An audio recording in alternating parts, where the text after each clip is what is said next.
Hello, welcome to this week's episode of Hollywood Matrimony Live. Thank you so much for watching us live on YouTube and Facebook. Please take a moment to go visit our website, hollywoodmatrimony.com, and then go tell your friends, your family, tell everyone you know, share, share, share.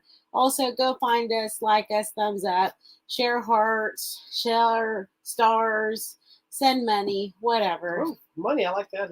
Yeah. YouTube, Facebook, Twitter, Instagram, Hollywood Matrimony. I'm going to kick off the show on a sad note. What's going on? Breaking news. What? It's just been reported that Bob Saget has died. What do you mean Bob Saget has died? I mean, Bob Saget is no longer alive. Why? What happened? They said his body was found in his room at the Ritz-Carlton. It's under investigation. So they haven't said it's foul play or anything. They just haven't had a full... Oh my gosh, this is but he's not old or anything. Was he ill? Because he's not... He was in his 60s at least. That's not old. But no, I didn't say he was old, but...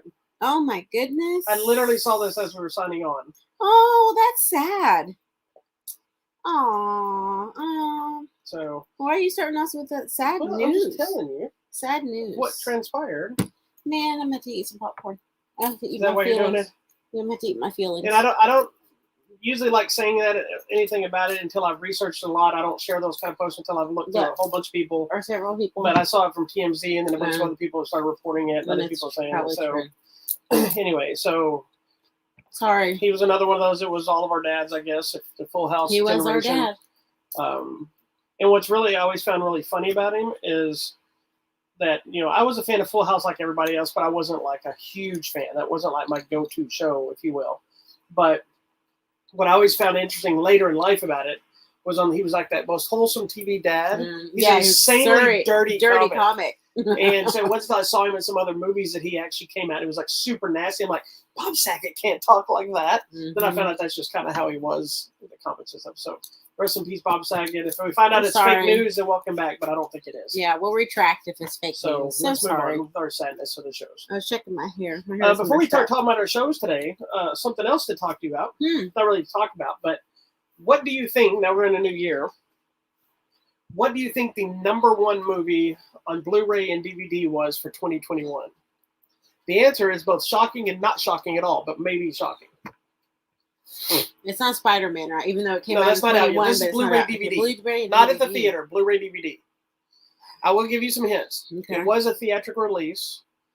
It was early on. Don't look up anything. No, I was going to say, is it on our top 10 list? No, it's not. Oh! You may have even forgot that it came out of this year. I'm going to say it's that movie with Tom Hanks on the battleship. Okay, that's all I had. Because Tom Hanks is so endearing. In normal times, this would not be surprising at all. But pandemic times and the situation behind it when it came out, because it's one of those that released early in the pandemic times. It also went streaming at the same time. Oh. It had mixed reviews, but it's a major franchise. Wow. It was for Wonder Woman 1984. That was the biggest one? I was reading an article earlier today that has become the biggest DVD Blu-ray of the year of 2021. I completely forgot about that one. Because it actually came out in 2020. Right. But it came out mid-pandemic, and that's one of the first ones they put on the streaming. Right. And it didn't do as well in theater because it was actually worse times. We didn't see it in the theaters, but we were already back in the theaters. We just watched. We got an early screening of it, I believe, a digital screening, didn't we? Yeah, so we thought here. Yeah, and so anyway, I just thought it was. That is interesting. I do love me some Mujer Maravilla. Don't worry. I like 19. It had its issues, but I liked them. It had a few issues. I mean, do you like my shirt? I've never worn it before. Is this a Blizzard Force shirt? This is just a Star Wars hockey jersey. Oh. This was a Celebration exclusive for the celebration that never happened. When it got canceled. That's what I found. It was the anniversary of Empire Strikes Back for that year of Celebration in 2020. And it got canceled, so all the merchandise exclusives, most of it was Empire Strikes Back. But it does have a snow trooper. Because it's Hoff. What's that? It's the Hoff Invaders. Yeah. It's the hockey That's team. Your team. In the back of it says Veers, which is General Veers. General Veers. He's the one in the ad that's like, target the power generators, or the shield things, just destroy it. So anyway, so I bought this, and it's the first time I actually wore it. One, because I couldn't fit it when I bought it, because the only size they didn't have the size I needed. So it's still a little tight, but I can wear it. I don't usually wear bright colors. Correct. So it's a little off. Or long sleeves. Yeah. There's so many things happening. It's kind of thin. Oh, it's fine. But it's also got this hockey jersey heavy stuff on it. So it's one of these shirts that's That's I weird got to for wear you, it. man. I bought it, one, because I wanted to get it even, and I was like, I don't even care if I can wear it. I'll just want to have it. Yeah, just have it. And then I got it. I'm like, well, this is too small. You're so going to be able to wear it. Then I thought this would be a good convention shirt, you know, or even if I go to Disney, I might be able to wear it one day if I'm not wearing it. But usually I wear a 501st shirt, which she used to mock me for, but it's gotten us ahead in some lines. So anyway, all right. So moving on. Enough about my wardrobe. What are we talking about today, sister? So we don't have as many as normal, but we have a weird variety. We always have a weird variety, I feel like. But don't worry. Well, to make up we are talkers, so don't worry. To make up for the stuff that's not on our list, I have a couple I just want to throw out to let people know that's out there. Okay. So, well, here we go. Here is our list. Let's talk about this old movie first. This one? Yeah. Okay. So the first one we're going to talk about is actually the 30th anniversary release of the movie Juice on 4K. Now, the movie came out in 1996, I believe. Well, if it's 30 years ago, babe, it had to be had to be whatever. 97? 2. Is it 92? 92, 2002, 2012, 22. Yeah. Is that right? Okay, so it was the year I graduated high school. Wow. But I saw this movie in theaters. Oh. And it's actually one of those that I've been a huge fan of. It's got Tupac, it's got Omar Epps, Jermaine Hopkins, Khalil Khan, Samuel L. Jackson shows up in it, Queen Latifah shows up in it. The director, let me go pull it up, because I always forget his name, but I know the kind of story. If I remember correctly, the story behind it is the director is actually... 92? Yeah. So long ago. The director was actually, I believe this was his feature film debut. Oh, wow. He was originally a cinematographer, I believe, for Spike Lee. So he did a lot of films, and then he made this movie. And if you don't know about Juice, Ernest R. Dickerson kicked off his directing career with this one. But this is also the first first big screen debut of acting of Tupac. Mm-hmm. He was already a rapper at this point, obviously, but he was an actor. But he also went to like an art school for theater and music and everything else. So anyway, so I'm a huge fan of this movie. I've seen it hundreds of times. A few years back, they put out a 25th anniversary Blu-ray, but this is the new 4K release. Pretty much has the same special features and everything. It's just an updated release. But the reason we're talking about it today is because you had never seen it. I had never seen this movie. So I decided, you know what a good time. One, so I can watch Juice again. In 4K. 2, introduce it to you so you can watch something else that's from my childhood. And, of course, obviously, you can tell everything about this movie is all about everything I love. Very much. So this is a very you movie. It is. It's hip hop. It's a crime thing. It's friends. It's a little bit of everything. Mm-hmm. So without knowing anything about it, Juice is about 4 friends that live in a kind of the hood neighborhood. They just want to get out. One wants to be a DJ. The other one's kind of off the rails. One's dealing with baby mama drama. One of them is just kind of the fun friend. And they get into some shenanigans because they're just trying to make their way out. Mm-hmm. And, of course, we all know that never ends well. It doesn't end well. So, going into this fresh out the gate, what is your opinions of this movie? This movie's just sad to me. Did you like the movie itself? I like the movie, yeah. Okay. I like the movie, and I actually like the look and feel of the time period because that's the way that movies felt back, when we were like in high school or whatever. That's just how movies looked and felt. And so going back, I think in the 4K, it cleaned it up a little, but it still has kind of that gritty, urban, ghetto-y feel. Right. But I think it's important for the movie to tell the story. And I do like the composition of the 4 friends because you do have like Tupac, who really is like the hood guy. And like, he's kind of, and he's living the hood life. And there's kind of some stuff not okay upstairs, you can tell. And he is so stuck in the mentality of like, I'm just gonna have to fight because that's the only way. That when his friends are like, well, you could get out, you could go to school, or you could be a DJ, and like this other guy's like, I want to be an entrepreneur. Like he's like, so I'm going out in a blaze of glory. Yes, he is so stuck in that mentality that he can't see past himself. Yeah. And which you get a little snippet at the beginning that you see there's some issues at home, but it's not abusive issues. It's kind of a mental thing, which is an interesting take. I always thought about that because mental illness. It plays into him a little bit that you start seeing that he's also kind of off. Mm-hmm. And maybe it came from his father, who was obviously off in the film. Right. And you got a lot of relationships of like, so one of the things I always loved about this movie, there's also obviously the hip hop element and the hood stuff. I like all these kind of movies, but it seemed like a real friend dynamic. Yeah. Because, you know, like For sure. they're not all just, hey, we're the best of friends. It's like they argue. They argue, they but make they fun come of back each other. together. You know, they tag up on the one guy that they always, you know, because there's always, when you have a group of friends, there's always one person gets picked on by everybody. There's one guy that thinks he's the leader of the group. You know, there's the one guy who's always starting to trouble. You know, and there's all those elements. The majority of the movie is that. Right. And I think the other dynamic, too, that you see, not as prominently, but kind of sub-layer, is everyone's family life and their parents.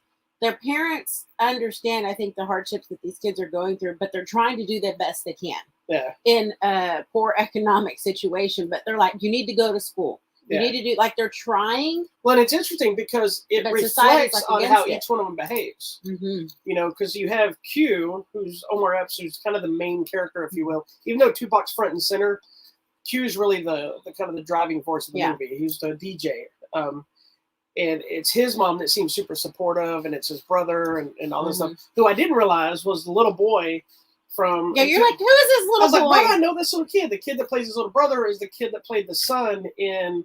I don't know. Oh my God! I just told you the one with Damon Wayans about the families. Oh, Damon Wayans and Tish Campbell, that TV show.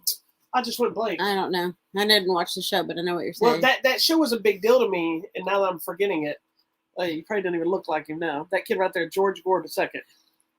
My Wife and Kids. There you go. That show was a big deal to me because when after I got divorced.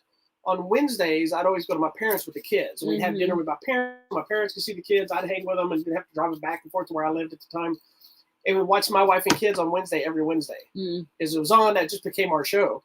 And so we were at my parents, watched My Wife and Kids. We ate dinner. We hung out. Aww. So that show kind of became a connection. So when I've seen that kid has a very specific jawline. And in the movie, he's like this big. On the show, he was a bigger kid. And he always talked about his big head. He's also somebody that's become kind of an unofficial Wayans. Oh, so he does stuff with some of the other Wayans brothers and everything else. Fine. Anyway, that doesn't matter. Okay, he's a very small part. So anyway, doesn't matter. I think the other interesting thing for me, knowing from you speaking and from watching the documentary, the movie about the life of Tupac. Oh, the All Eyes on Me movie. Yes, to see. I'm assuming he did the movie because it's important for him to tell the story, like he does in his music of. Possibly. I think he just liked the script when he did the movie. I guess, but also the people and lives and how you get stuck in the patterns and how he was trying to overcome that. Yeah. Even through his music and his lyrics and that sad story about the girl. Like, he's trying to rise above that and share it with people. And I don't know that people always get the intention of rap and hip hop. They're just but they don't get it. There's a misconception on some of it that, don't get me wrong, there are hip hop musicians that always sing about booty and drugs, and the people you can't even understand. And they're shining a positive light on murder and everything else. But if you listen to like Ice Cube talk and Dr. Dre and some of these guys, especially Tupac, they were talking about trying to bring light to what's really going on where they're from, not so much glorifying the violence, but glorifying the problems. It's the reality of their life. The reality. That's their life. It's not. We're not saying this is awesome. We're saying this is what we live through. You know, and Tupac was always about, you know, even though he got in trouble with some lady stuff, you know, he was always trying to point out issues. And if you go listen to some of his interviews back then, they're relevant now. And him telling them this is what's going to happen if people keep doing this and this and this. And really the only people that bash Tupac and some of these old guys are some of these new artists that don't think the people that came before them are important. And it never ends well, because that means you get people like Ice Cube or Eminem or them, they turn on those people. And those guys' careers seem to fade away. Yeah.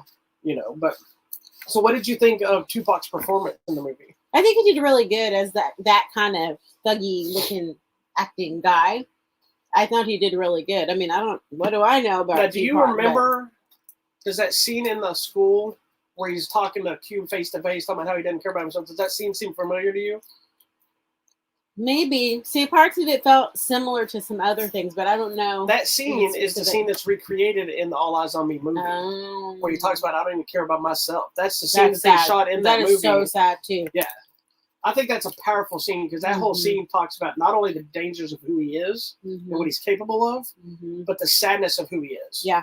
And I think that we still go through that, and I feel like right now in the current environment we're in, it's probably worse because people are isolated with those thoughts. Yeah, but it's scary when someone says something to be like, look, I don't care.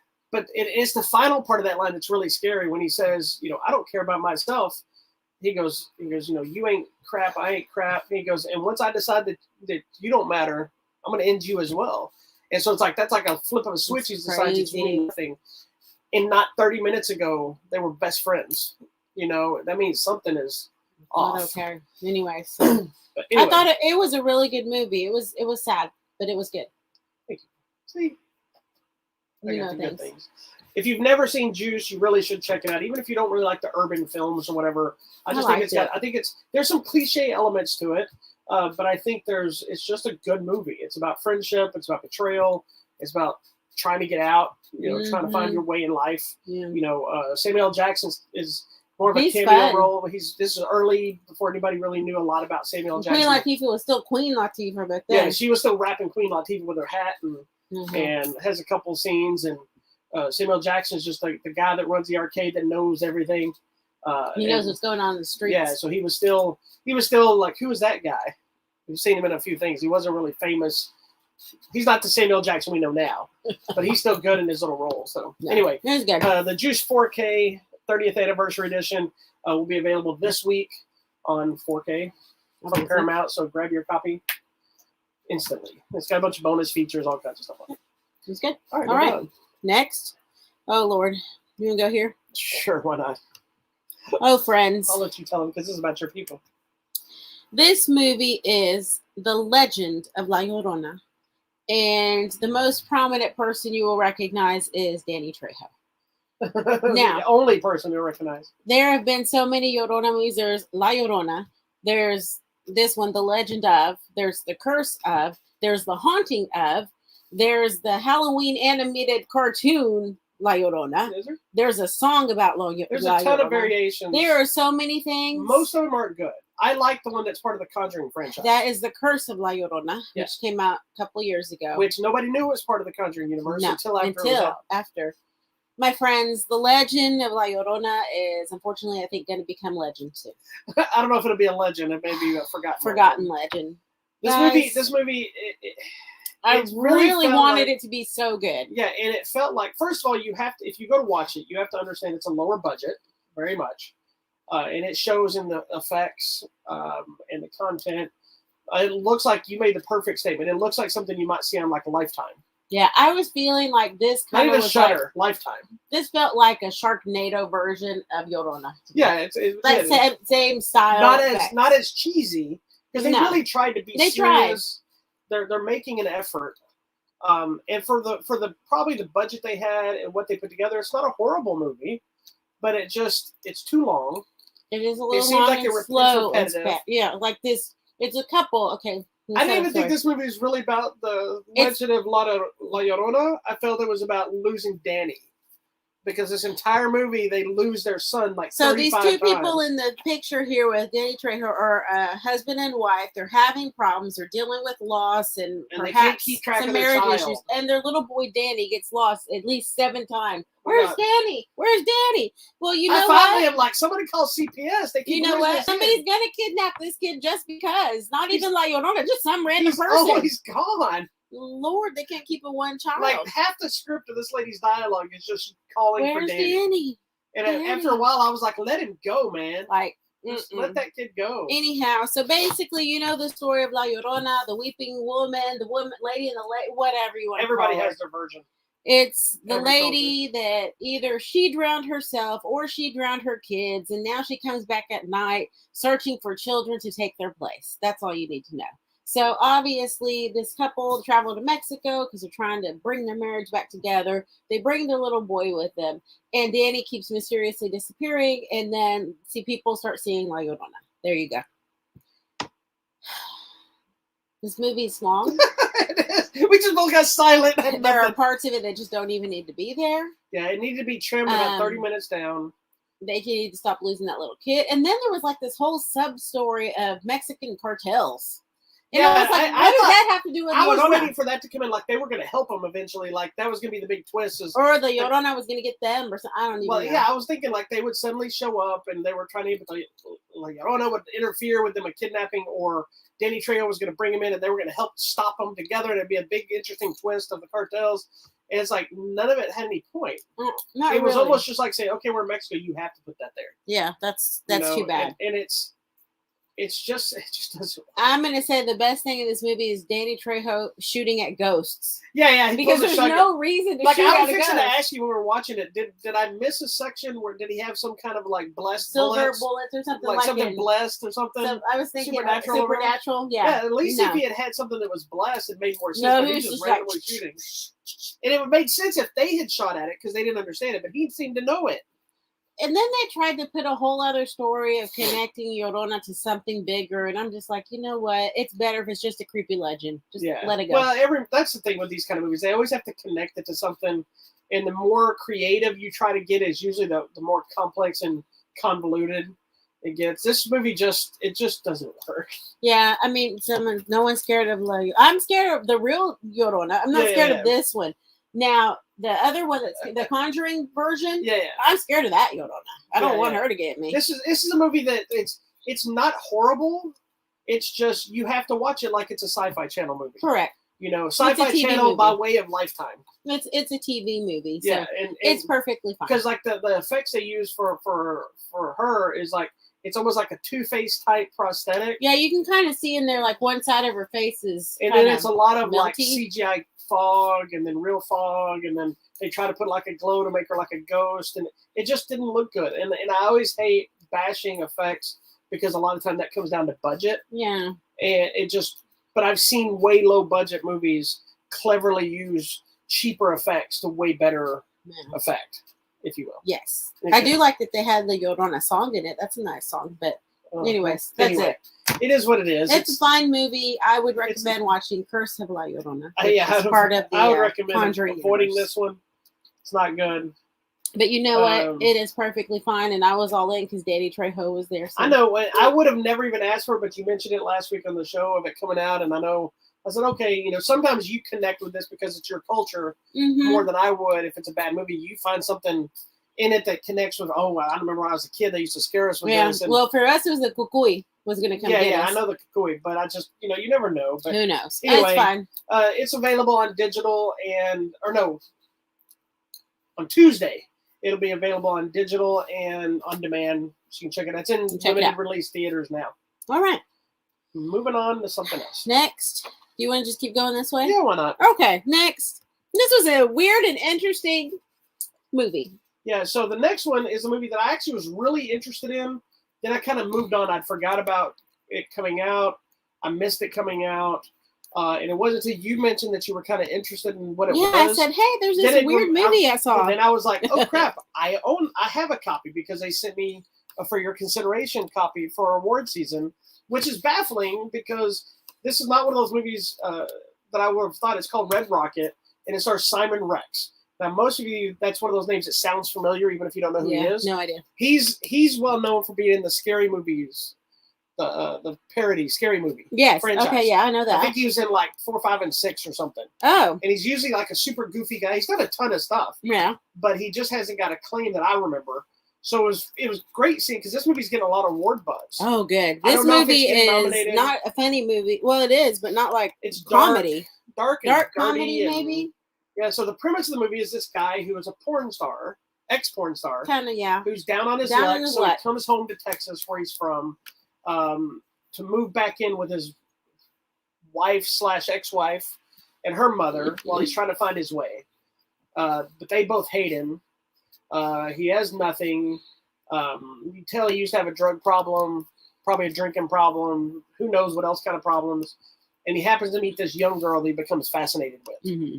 That's the story. There you go. So this was one of those that I didn't know. I thought it was going to be like slapstick comedy the way it was. People were talking about it. Yeah. It's sad. It's funny. It's dirty.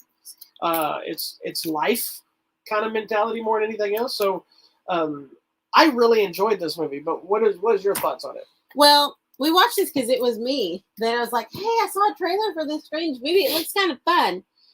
Oh my gosh. It's not the movie this is not at all what I thought I was getting. It wasn't the movie I thought we were getting either. Whoever this guy is, he's really good. It's Simon Rex. Okay, yeah. Well, that's what I'm telling you. I don't remember seeing him in anything because I don't watch those scary movies. You've seen the parody. I've seen Anna the very first one. You've seen a bunch of them. No, I don't. You don't well, remember. Maybe I have. It's been years since they came out. Well, anyways, he's really good in this, and he made me like so just kind of sad for him because he's just like so downtrodden, and life's really like got him down, and he was so excited to be a porn star that now that it's not happening, it feels like the joy has left his life. Well, and it's hard to tell like how, because when you listen to him talk, it sounds like he was like the top tier porn star that lost everything, and he has all these stories. But as he goes on, it's hard to tell how much of it is real and what's not. Is he full of crap? Is he lying? Yeah. And then so there's this guy from the Oh yeah. Okay. Because this is the Signs parody. Yes, okay. It's him. But like that movie is also from 2003. So yeah, forever ago. He's very age sensitive. Anyway, I mean, it's just I think the best characters in this movie are the wife and the mother-in-law, because that old lady was cracking She is funny. me up. Here's what I found really intriguing about this movie, and we talked about this briefly, is you could easily look at this and say everybody's performances outside of his suck. But it feels like everybody they cast were not actors. I think they were like real people that just read dialogue. Like some of them, you look at their IMDb, they have no other credits. But here's what I'm telling you, though. But that's why they were so good. That is what's so intriguing, because you see, I don't want to be mean to whoever this poor lady is, but the mother-in-law, she's not a good actress. She's like this, but you believe her, white trash, yes, older lady that looks like she's missing teeth. All she does is she get up and she watches her stories all day long, smoking and drinking. And she gives very little. There's no emotions when she talks. It's always very like.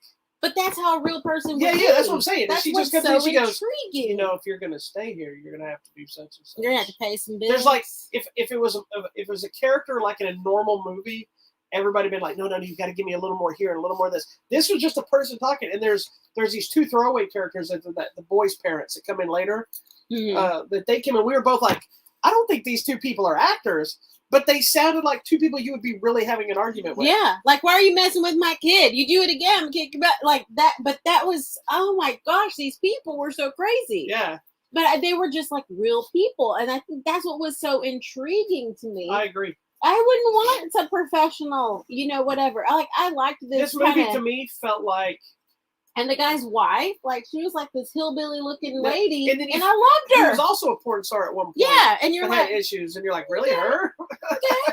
If that's what we're going. But it was interesting because there's a lot of stuff that they do in here that doesn't make a lot of sense. Mm-mm. There's a creepy element to the story, and you kind of like you want to be disgusted by his behavior, but he's so endearing. But you also kind of root for him to succeed. Yeah. And there's like this weird relationship with this young girl. And it's not like a little kid who's like 3 months from being 18 kind of thing. But it's still like, she's a little young and he's like 30s or 40s, whatever he is. But then at the same time, I found myself not being grossed out by it later on because they don't make a lot of intimate stuff. They talk about stuff and it's uncomfortable. Mm-hmm. But then as it goes on, you start going, and then when you kind of get his kind of idea with her, is even though he is infatuated with her and obviously there's more there, he has a different plan. And it's just playing back in. Right. And it becomes this interesting twist and there's some weird angles and there's things that happen to other people because of him. It's just the whole movie it's kind of a dark comedy of life. A life of failure and hope for success. And then there's this one whole other segue thing with the neighbor. Yeah. And I'm like, dang. Because that just happened. Yeah, it's like, it's so And you're like, wait a minute, what? And then you find out, like, you're hearing about what's happening, like, it's just, and then Miss Kim or Miss Lee or. Yeah. Like, that was random. I'm like, why is she letting him behind the counter all the time at the donut place? I mean, this movie was just so bizarre but intriguing. Yeah. And the guy's kind of creepy, but you like him. Here's what I plant this movie is it reminded me of watching, or it reminded me if the movie Napoleon Dynamite was in a white trash community. Okay. Not as weird or quirky characters, but take those kind of drug addicts or just poor white people, and put them in that bizarre kind of strange world. and that's the movie you have. It is a little more serious than Napoleon Dynamite. Yeah, it's not goofy like Napoleon Dynamite. It is just it's unique. It is a very unique movie, but it was intriguing, and I couldn't stop watching it, and I kept wanting to know what was going to happen, and it was very engaging. Engage. And by the time it ends, you realize it has an ending that kind of leaves to your imagination. Mm-hmm.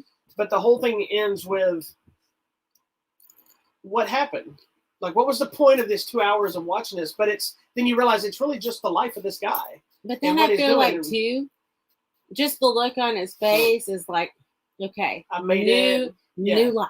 Yeah, it's like, like you can look at, see, I kind of thought a couple things. Like, one, it's like he's looking at something and he's like, this is where I start again.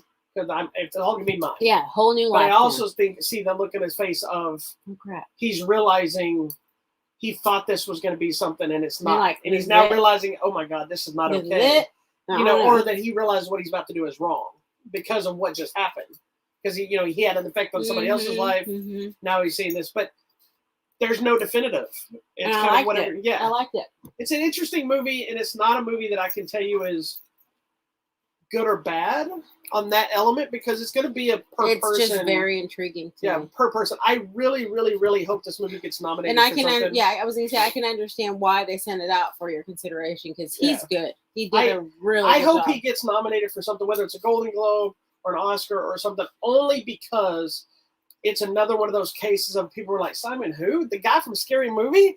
I love when those moments happen and you get those unexpected people are suddenly nominated for stuff. Yeah. Because that right there automatically will jump him up to. Yeah, I hope so. Hey, get down. Jumping on me, dog. Anyway, Red Rocket. It's in theaters now. It's been in theaters for a little while. It's been in theaters. So if you can find it, go check it out. If you want to find something different, go sit down. Especially in a world of nothing but Marvel movies and Matrixes and Kingsmans and things like this. You want something different? Go check out Red Rocket. It's a good movie. But everybody's going to have their own thing. You may or may not connect with it. She wants the popcorn. Anyways, moving on. Come over here. What else we got, sister? All right, we're going here. Oh, for mine. All right. So this one, let's talk about this. We've talked about Robert Bronzi before on this show.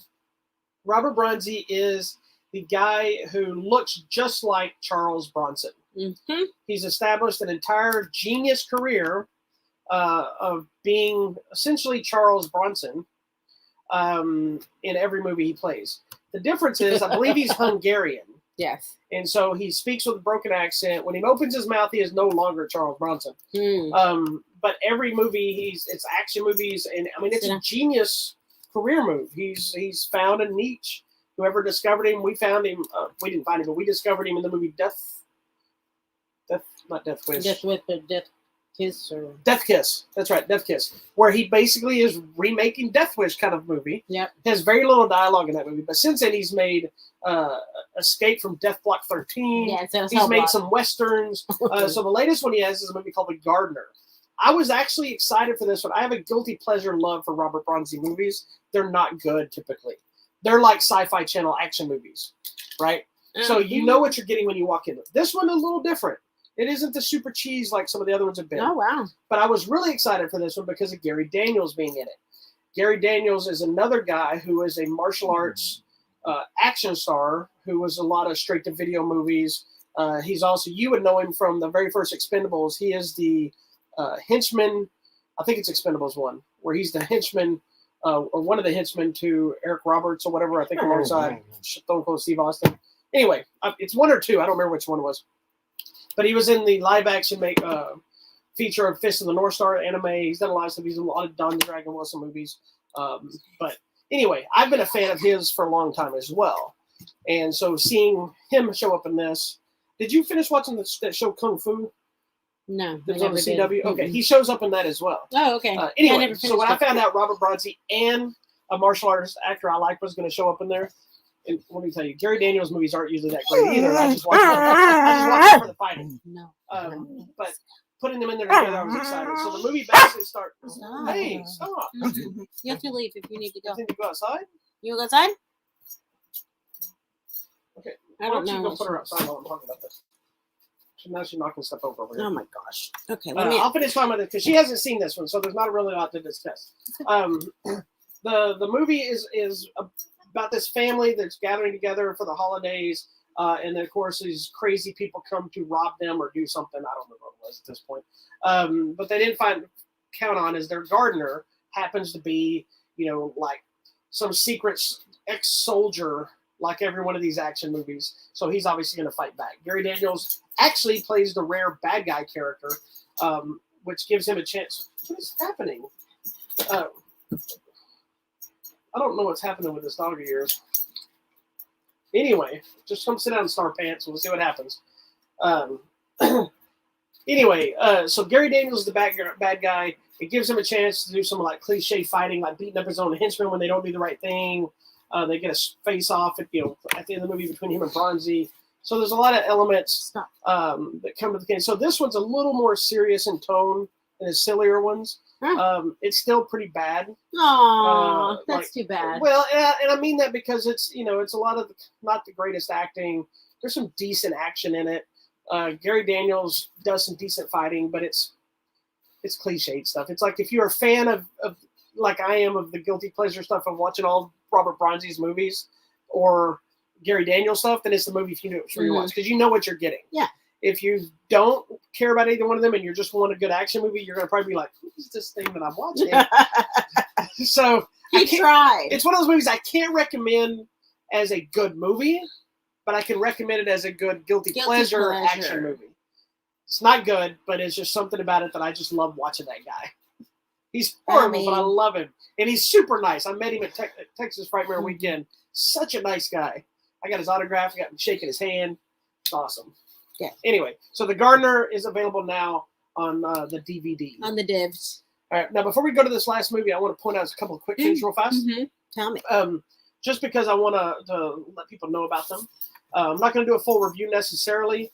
But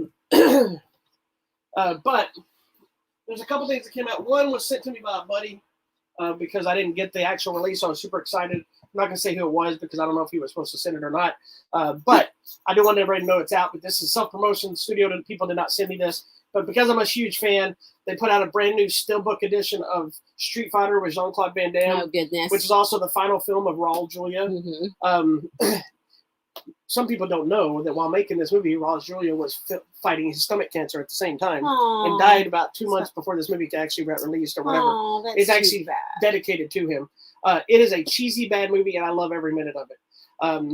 But this is also the movie where apparently, and Van Damme has said this publicly, so I don't know if she's ever responded, but apparently during this film, Van Damme was dealing with a really bad coke problem and also had a sexual affair with Kylie Minogue's daughter. Oh. Kylie Minogue, who's also in this film. See, she's right here. Yikes. Kylie Minogue. So apparently that there was an interview, he actually admitted that they had a sexual affair. But anyway, none of that matters.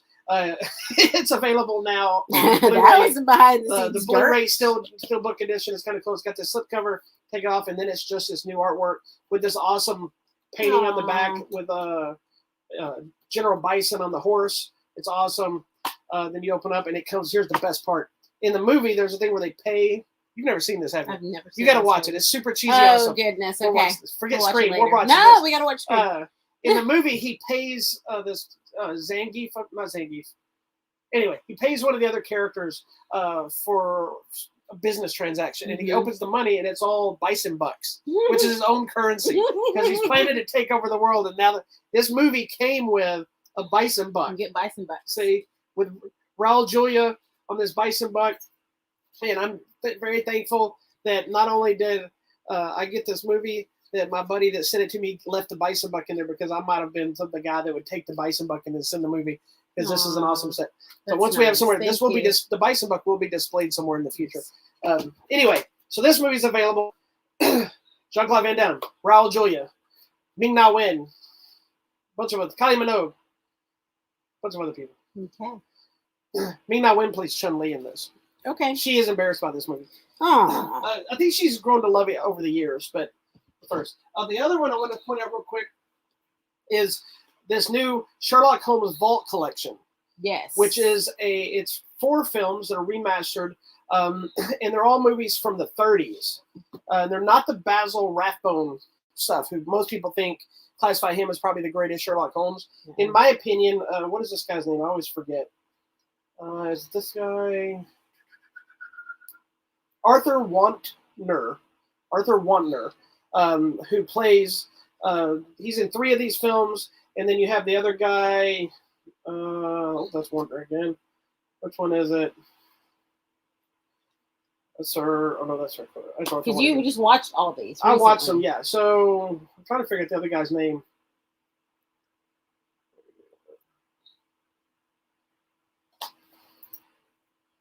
Reginald Owen plays. So 3 of them have the Arthur Wantner, who I think, to me, is probably the premier Sherlock Holmes. He is so good in these movies. The other guy's decent enough, but it comes with 4 movies from 1931 all the way to like 35, 37. So you have The Fatal Hour, and you have A Study in Scarlet, and you have The Triumph of Sherlock Holmes, and Silver Blaze, which I believe Silver Blaze is also the Hound of the it's also known as Murder of the Baskervilles. Okay. But it has some special features. But it's just cool to watch these old movies. Not only are they good transfers, but it's interesting movies that are shot back then, how they look like stage productions. Yeah, like they're on a stage. Really like cool lighting. Set. They're intriguing. Like a lot of times going into these older movies, you're like, are they going to really entertain me? And if you're somebody that hates black and white movies, you're not going to watch it. Or plays, maybe. Yeah, but I'm not a big that. fan of theater, but it's intriguing on how they shot some of the lighting stuff and everything else they do. This set is a cool set if you can get a hold of it. It's out now.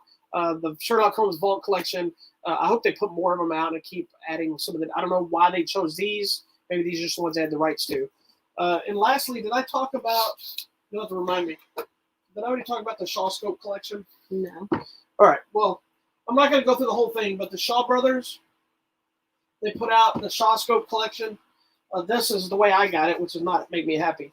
But it's a big box set of like 12 movies, and I think I might briefly mention it. But these are all the different martial arts movies and stuff from the Shaw Brothers. Apparently, they're putting out multiple volumes. So this is volume 1. It's got all martial arts movies except for one, which is the Mighty Peking Man. Excuse me, which was like a Chinese version of King Kong. Oh. So this is how I get movies sometimes. So before you get all excitable about everything I get, sometimes I get this crap too. No, sometimes we get just the little paper sleeves, like it's just like the old, CD This is the entire set of the box set with none of the benefits. It doesn't have the box. It doesn't have the book. It doesn't have any of the movie cards. It doesn't have any posters. It doesn't have any of the fun swag that goes along with it. It's just this. But some companies have to do that because if they're not, they don't send them out for review because they can't afford to print the boxes. This set I think is a limited edition. I'm gonna probably still break down and buy it because it's like $100 and something. But I'm such a fan of the Shaw Brothers, I'd love to have that set. Yeah. And now knowing I think they're putting out 3 sets. That's cool. I kind of want to get them. Yeah, get them all. Anyway, moving on. I just wanted to throw those out there, let people know about the existence. The Shaw, all this stuff that I just told you about is out now. There you go. All right. We got one more movie to talk about, my friends. This was I guess, what was intended to be the big new release of the weekend. And it was not. The 355. It's a movie that we've been waiting for. We've been promoting it since 2019. Yes. Oh, my gosh. I was like, oh, that movie still hadn't come out? I believe it was due to open in 2020. But Whew, then, it was so long ago. I'd already forgotten. Yeah. It kept getting pushed. It's unfortunate. And it was clearly meant to be a franchise or to set up a franchise. Mm-hmm. I've read a lot of stuff that it was supposed to be a passion project for Jessica Chastain. I was intrigued by the idea of bringing not only the female characters together. I'm fine with that as long as they're not trying to thrust female empowerment in every aspect of the story, which this movie does not do. It's all about these characters are just who they are. And I liked that they were all from a different country. Yes. It gave me a good idea. I mean, I thought it was a really good idea. Yes. So we have Jessica Chastain, Penelope Cruz, I'm looking at the picture, Lupita Nyong'o, what's her name? Bing Bing Fan, and Diane Kruger. Yes. So we have everyone's equally represented, which, I think in a nice way, they did a nice job of not pushing in our face diversity, but just bringing together that each country does have their secret organizations that are working in the intelligence realm. And basically, they're on a mission to stop some device that's going to destroy the world. It doesn't always make sense why all their operatives just happen to be women. But I understand what they were going for. And some of them are part of teams, some of them are other things. Right, and things happen that bring them together. Yeah, but even then, it's like, it obviously was on purpose. Yeah, we just go with it. Yeah, you go with it, but obviously it was, I had this vision or this feeling that Jessica Chastain is very very about like feminism and all that stuff. She just feels like that kind of That's person. okay. And she's fine. I love her as an actress. She looks like she would drive me crazy as a human being just because she doesn't seem like she has a personality. I don't know. That just may be the way she acts on interviews and stuff because she's very serious. Mm-hmm. So, and she could be just too, she might just be bougie. I don't know. Who knows? Anyway, so the 355, they came up with this because of the true story. They didn't come up with it. 355 was a real thing. Yes, it was Agent 355, who during the Revolutionary War was a female secret agent. And she was just given the code name Agent 355. That's all we know. So basically, they take up that mantle of we're going to be these badass women. We're going to stop these people from destroying the world. So this movie is basically Mission Impossible, The Bourne Identity, all those movies, but with these female leads. Correct. That's essentially what it is. I was a little concerned going into it, thinking it was going to be, because when you go into any kind of spy espionage, like James Bond's a good example, they get to be wordy. They get to be drawn out as they're trying to unfold the mystery and stop people and don't always have as much action. But it works. Like James Bond movies always work because there's usually a lot of over-the-top action, but it's also intriguing characters. Mm-hmm. Sometimes, like the first Mission Impossible movie, I am not a fan of. It's okay. I've grown to love it, but it's not that great. The later ones, when it gets more action, it gets a little more upbeat and it's better. What I was surprised about is this is really more of a full-on action flick than it is. Really is. Espionage. Yeah, it's there. There's a little bit there throughout, but it is really just about highlighting everyone's fighting and shooting and their abilities. So it is an action movie. Yeah.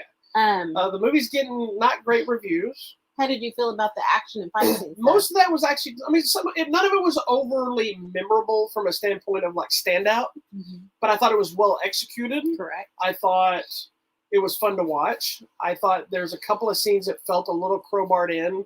Like there's one fight scene that Jessica Chastain and she does fine. You could tell she busted her ass to try to be the best she could. She did a lot of her own stuff. Movie. Yeah, and I give all the ladies credit because it looked like they were trying to give everything they had. It looked like a half-ass thing. But like there's that one sequence where she has a fight with this guy. And it's not my mentality. I let it go in movies when you start talking about, can a woman beat up a man, blah, blah, blah, blah, blah. Depends, I think. It does. But at some point. This one, I don't know. This point, it was kind of a brutal fight. And it lasted longer than it should have. Like, it just started feeling like, okay, well, now I'm only watching this to watch her fight. And why? Mm-hmm. It didn't really further any part of the story. That character was not even an important character. Like, that's the kind of fight you save for the final fight. Yeah. You know, and so that one was probably the only one in the film that it's not a bad fight. It just felt forced into the story. I thought all the ladies Diane Kruger and Lupita Nyong'o were probably the two standout of everybody here. I like that lady. I think they both did awesome. Their characters. My issue with this movie, I enjoyed the movie way more than I expected after hearing how bad people were talking about it. I kind of went in with low expectations. I came out, I was like, okay, I actually dug this movie. My issue was kind of multifaceted. The movie itself is fine. Mm-hmm. I enjoyed it. I would love to see another movie with these ladies with a better story and more to deal with. It felt, for having a 2-hour runtime, it felt rushed for everybody except for Chastain's character. It's very clearly her movie. Yeah. And the other characters, you meet them and you get this much story, and then we kind of move on until it affects their life, and then we move on again. Everybody else there's a lot of their depth of their characters just thrown in through a conversation. Whereas Chastain, we get all this backstory and discussion. Yeah, see, it would be nice if we could go back or get a different movie about each character or just a different movie, and we kind of go back in time and kind of see where they're coming from and some of the issues, because like Diane Kruger's character, there's a lot going on there. Deep crap there. Because you just find out through dialogue that her dad was also a spy and there was something going on there. Well, see, I think, and something going on with her mentor. Like there's a big story for her. Had they got rid of the story they're telling in this one, and instead they had a singular mission they were going on, but follow them individually on their missions. Because we also find out, instead of putting them together so fast. Yeah, because there's also a lot of forgiveness about some really big things just like that. Well, And I and hate we that in see movies. that Jessica Chastain and Lupita Nyong'o's character, they know each other Yeah, so from that was past okay. missions, so that might have been interesting to explore. Penelope Cruz's character is very interesting to me because she's not necessarily a spy. She's a government therapist for the spies. Right. And so there's a lot there. And then Bing Bing, like, she just You don't know waltzes what her whole in. thing She is. waltzes in and she's like, follow me. Yeah. I'll save you. And I'm like, dang, girl, I want to know about you. And all we know is I work for the Chinese ministry. I will get you out. I'm like, well, tell me more. Yeah. Like, I want to know. There's a lack of depth of every character except for Chastain. Because we're following And not her. because they didn't try to give it to you. They just decided, It's okay, too much. this is Chastain's movie, but we want to make sure you care about these other people. So here's this. Just like sprinkle on it. Like, and it gets me the feeling almost like they wanted to rush to get all the ladies together. And if it works, maybe the next film they're going to deal with, Diane Kruger, something she has to deal with, and now they all reteam. I want to know her story. They reteam because something from her past comes up, and they got to deal with it together. And the problem is the movie tanked at the box office, and I don't think we'll get another one after this. That's too bad because it's very intriguing. I think it's another. I don't think it tanked because of bad reviews. I don't think it tanked because it's not a good movie. Because I think this is going to be one of the ones that critics don't like, but audiences enjoy. But I think it tanked because it's been too long since started promoting. I think the same thing happened to The King's Man. It took so long for the movie to finally come out. People were like, eh. Yeah, people were over it. Because like this one, I was like, oh, didn't that already come out? I must have missed it. And then it popped up, and I was like, oh. Yeah. So, yeah, that's unfortunate. But it's a good movie. I would watch it again. I think this is one that I would probably actually enjoy more the second time I watched it because my expectation is gone. Now I know what it is. Yes. I could just sit down and enjoy it. It bums me out because by the time it was over, I really wanted to see more of these ladies in action together.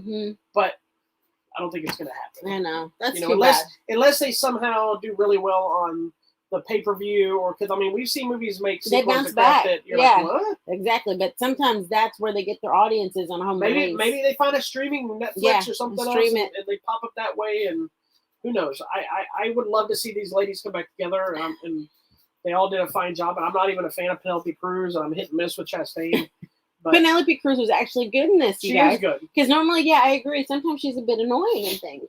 I love her to death. She's your people. She's my people, but sometimes she's a little annoying. But she's so good. And I also wonder. I love Diane Kruger. I love Lupita. A lot of these movies do better in international markets. True. I don't think this was going to do well in China because Fing Bam Bam or Bang Fin Fin. Bing Bing Bang. Yeah, there was a whole controversy. She was in tax evasion and stuff in China, so she's been gone for a while. So for her coming back, I can't imagine that affected the movie here. No, I didn't even know. Now, what I am going to do is I avoid that crazy woman all the time, but she hates Jessica Chastain. Oh, that girl? Yeah, Grace Rudolph, that we're not promoting horrible human being. She's a reviewer, and I can't stand her. She's super annoying. But she hates Jessica Chastain. I'm going to go watch her. I'm going to go find her review of this movie just so I can hear her bash it. Because I know even if she loves this movie, she would bash it. Just because Jessica Chastain. I want to get a cat named Bing Bing. It's so cute. Anyway, the 355. I'm sorry. Did you have anything else? No. Okay. It's a fun movie. It's in theaters now. If you want just a kind of a generic action flick, this is a good movie to check out. If you want something different from everything else, but if you like Bourne Identity, Mission Impossible, James Bond, that kind of crap, she's in that. That's that movie, that trailer that we saw with. Oh my gosh, with Pierce Brosnan, and it just looks oh my gosh. Is this the one that looks like a Lifetime movie? Yes, really and she plays the mermaid. Oh my goodness. But what was the last movie before all this that she did? How long back was it? Hold on, we're looking up stuff about Bang Fin Fin or Fin Bang Bang and Bing Bang Bing Bang Bang Kiss Kiss Bang Bang. Hold on. Have you ever seen Kiss Kiss Bang Bang with Val Kilmer and Robert Downey Jr.? It's a great movie. Hold on. What is happening with you over here? I was had to go back just to her. I know, but it didn't take me where I wanted to go. I wonder if she's actually done any work. I'm just curious now. I know, because if she was in trouble. It's been a couple of years. 2022. So there was about a 2-year break there. So, anyway, the movie's in theaters now. Go check it out if you want to. Check it out. Wait for it. I think it'll probably hit the premium pay-per-view in 30 days or so. Yeah. So if you want to wait for it, check it out. All right. Tell me what's coming out. Oh. It's you, sir. I guess I should be ready for that, shouldn't I? All right. This week is a lot of stuff, and some of it's stuff we talked about. Some we've talked about on the show before. The movie Spencer is coming out with Kristen Stewart. actually was better than I thought it was going to be. She I'm was not good overly, in it. Yeah, she's excellent. I'm not overly interested in the stuff with her, but I didn't hate the movie. It just wasn't really for me. Dune is getting the 4K Blu-ray release. I think I enjoyed Dune the second time a little bit more. I still didn't like it that much, but I think it's going to be a movie that if the second one works, this is going to be one that I like because as a whole. This first one is just set up. It's so boring. It's long. If you're into the stuff, I think you'd love it. Oh yeah, if you're totally into the book and all that, I'm I think not people into seem Dune, okay with it. So I so wanted to love this movie, but I'm excited to watch it again when the next one comes out. I agree. And see if we'll see how it goes. Becomes like one whole great movie. Halloween Kills, the extended cut is coming out. I loved Halloween Kills. I know it got mixed reviews, but I'm excited to see what the extended cut looks like. Juice that we talked about today, the 30th anniversary 4K is coming out this week. Also, The Great Escape is getting the 4K release. And I think that's pretty much the big stuff this week. Okay. Well, coming out at the theater or online? Oh my goodness! There's some dumb movie coming out this week. These dogs are snoring. Nobody cares about. Okay, coming out Tuesday to video, demand, and digital. There's this movie called Breeder. It's these women who get kidnapped and experimented on. So that's interesting. Also coming out on video, demand, and digital, a movie called Old Strangers. It's about a group of friends who reunite to just kind of come back together for the weekend, but mysterious things are happening in the woods behind their house. And then coming out to video, demand, and digital is this documentary. It seems interesting. It's called Dawn Raid. It's about these guys in New Zealand who kind of started like their own underground hip hop nightclub. And through there, a lot of their local artists became very popular and famous, and just kind of their life and times pretty much. So it's interesting. Can't talk. Coming out Wednesday to Disney Plus, The Eternals is going to be on. Marvel's first big failure. So I thought it was a fine movie. I think they could have done better. As I said, I think it's a movie I'm going to enjoy more than a second time than I did the first time. So that's Wednesday on Disney Plus. Coming out Friday, the one everyone's waiting for, Hotel Transylvania, Transformania. I know that's where you went with it. This is part 4? Part 4. So we will be talking about that. It's coming out to Prime Video, so it's on the line. It was another one that was supposed to come out in theaters, and it fell to the pandemic, so it got sold to Prime. Okay, and really the big weekend movie is going to be Scream. Scream, the 5th installment in the Scream series. Scream again. Just Scream, not Scream 5, even though I'm calling it is Scream part 5, so everybody knows part it is 5. not a remake. So this is 25 years after the original killings. A copycat killer has emerged in the sleepy town of Westboro. If you haven't seen the trailers, it's got some of the old cast are back as well. Yeah. Coming to Netflix, Riverdance, the animated adventure. This is a cute little movie, it looks like. It's a little Irish boy named Keegan and a Spanish girl named Moya get transported into this magical world to learn the importance of Riverdance as a celebration of life. I will not be watching this one. You know what? I was in Dublin. I went to the original Riverdance theater, got to see Riverdance live. It was amazing. So, yes. I will not be watching this movie. And that's going to hit coming to Apple TV. If you haven't seen it yet, The Tragedy of Macbeth. This is the Denzel Washington version. We really enjoyed it. I think we both like our Shakespeare from covereth to covereth. So if you're into Shakespeare or you just like Denzel Washington, you should watch it. It's very intriguing. And I think it makes it a little bit more relatable.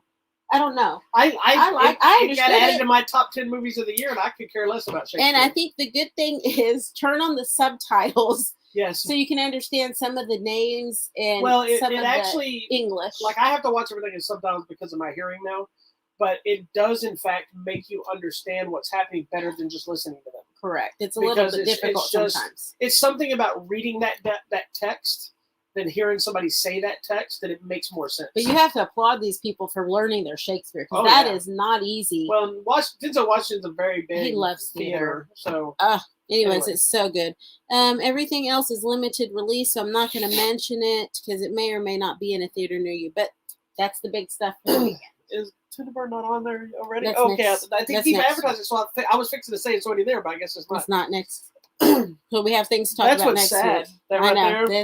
We'll because what's sad about that is they've been promoting that as a celebration. I'm talking about the Betty White. They were promoting, I guess, TV Guide or somebody was doing a whole Betty White 100th celebration birthday thing, and then she died. I know, That's poor so thing. sad. But you know what? They're still gonna have. They say the greatest thing for an actor is to leave them wanting more. And the funniest thing I think I heard. I don't know if I told you this or not about the whole Betty White death. Not that there's anything funny about her dying, but the funny thing is somebody posted a picture that says Legos. You can only it's from such into 99, and they said that she didn't want to be here anymore because she couldn't play with Legos after this. So apparently, if you're 100 or plus, you cannot play with Legos anymore. So anyway, okay, we got a few contests coming up still. Most of them are the same stuff we've had, but we got one new edition and a couple of other ones. Not the band from back in the day, but we still got a couple of copies of Many Saints of Newark, Hell Hath No Fury. New addition to the group, we have copies of Dune on 4K. So if you're a super fan and want a copy of Dune, you can get your chance. Cry Macho with Clint Eastwood, The Monkey King Reborn, and I almost said Malignant. Maleficent. It drives her crazy when I do that. Malignant. And then there should be a couple of new giveaways on here this week. And if you haven't got in, if they're still up, I'm still taking entries. Some people have already been sent copies that they want. Sometimes they send me, so you understand how this reason I leave it is sometimes they send me one copy. That's why some stuff's on there and goes away really fast. Sometimes they send me 2. Sometimes they send me 15. Yeah, we never know. So as long as I have copies, I'll leave it in. And I don't do a thing where I draw all the names one time. Like I'll say this week I'll draw a name for, I don't know, we'll say Monkey King Reborn. And then I'll send that copy off to the winner. If I still have some left, I'll leave it up and give a week or so people give a chance to enter. I keep all the previous enters in there, mix them up, and I just random. And they're picked at random. So whatever your response is. We literally we've done a bucket where we pull a name out of a bucket. Like literally, we're picking names. When you give your response, I have questions that are part of the giveaways. Like usually it's tell us. I changed it from trivia to most of the time it's an opinion now. Yeah. Where I'll say like Dune. The question for Dune is you tell us your favorite sci-fi epic and why. And part of this is not just your answer does not win. Then I pick everybody at random. Yeah, it's just your answer just lets me hear about other people's thoughts and views and what they like. Always want to know. And sometimes it's made me revisit a movie with different eyes. And somebody says I loved it because this nuance, and I'm like, So I go back and watch. I'm like, hey, holy crap, they're right. I never even saw it that way. And other times I'm just like, this person's crazy. So that's anyway, what you think about get out there, enter if you can. I have a couple of interviews. Hopefully, going to pop up as well. Daniel Bernhardt, which got delayed from some technological errors. That should go up here pretty soon, as well as Abdel Kisi, who played Attila, as well as Attila in Lionheart and Khan in The Quest, facing off against Jean-Claude Van Damme. I have an interview with him going up. Nice. And if everything goes well, I also have one for Ahmed Kisi, his brother, who was known for playing Tong Po. Nice. Alongside Jean-Claude Van Damme. They were good friends. I'll tell you about it. But those interviews will be coming up and popping up soon. Okay. They're not super informative as far as like you're going to learn about them. It was just, hey, they let me interview him. We got to talk to him. It was awesome. More for myself because I'm a fan. There you go. All right. Well, thank you so much for watching this week's episode of Hollywood Matrimony Live. Make sure you check out our website, hollywoodmatrimony.com. Don't forget to hit the contest button. That's where all the free stuff is. Please go like, subscribe, share Facebook, YouTube, Instagram, and Twitter, because the more people we get, the more free stuff we get that we give to you.